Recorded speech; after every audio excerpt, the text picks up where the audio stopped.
Nous sommes ici au milieu de l'exploitation de Cédric Héroux, paysan mais aussi citoyen engagé en faveur des réfugiés qu'il accueille sur sa propriété, ces réfugiés qui sont candidats à l'asile en France, qui passent les montagnes pour justement chercher refuge et un refuge ici.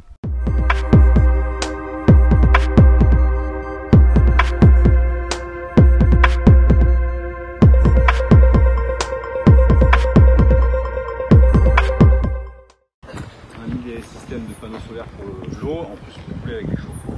Et on a des douches, à l'intérieur on a 4 douches et 3 toilettes sèches.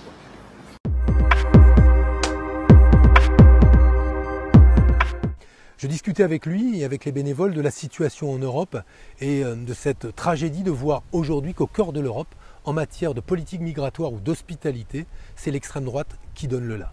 C'est l'extrême droite qui donne le là parce que c'est elle qui fixe finalement le contenu des politiques que l'on retrouve partout en Europe. Ils ne veulent pas d'étrangers sous quelque forme que ce soit. Et derrière, les libéraux embrayent. On l'a observé cet été, là où Salvini ferme les ports italiens à l'Aquarius et à ses réfugiés pourtant qui étaient en situation de danger de mort, eh bien la France s'est alignée sur l'Italie et a fermé les ports français à l'accueil de ce bateau. Eh bien j'appelle à un réveil des consciences de gauche en France et en Europe.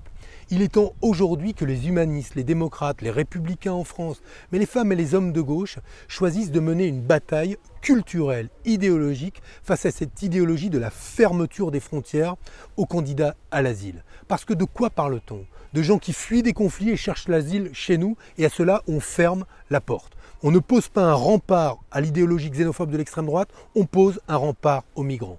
Et pourquoi je veux adresser cet appel aux citoyens de gauche? Parce que même au sein de la gauche européenne, des digues sont tombées. Elles sont tombées quand des membres de la gauche radicale italienne ont rejoint le gouvernement du mouvement 5 étoiles en Italie. Elles tombent ces digues quand dans la gauche radicale allemande, un nouveau parti se constitue et construit son identité sur une politique anti-migrant. Elle tombe aussi en France, quand un certain nombre de membres ou de dirigeants de la gauche radicale ne trouvent rien à redire à ce discours anti-migrant de la gauche radicale allemande. Nous devons être totalement fermes sur les principes. Nous ne devons rien lâcher sur ces questions-là, sinon, chaque fois que nous aurons cédé du terrain, soi-disant pour reconquérir le vote des classes populaires, ce vote des classes populaires ira à ceux qui sont nos adversaires politiques, notamment l'extrême droite. Les élections européennes approchent, mais au-delà des élections européennes, ce sont des moments de mobilisation intense, où sur les questions fondamentales, qui sont celles de l'accueil de l'autre, notamment de celui qui est en danger, nos principes doivent être entendus.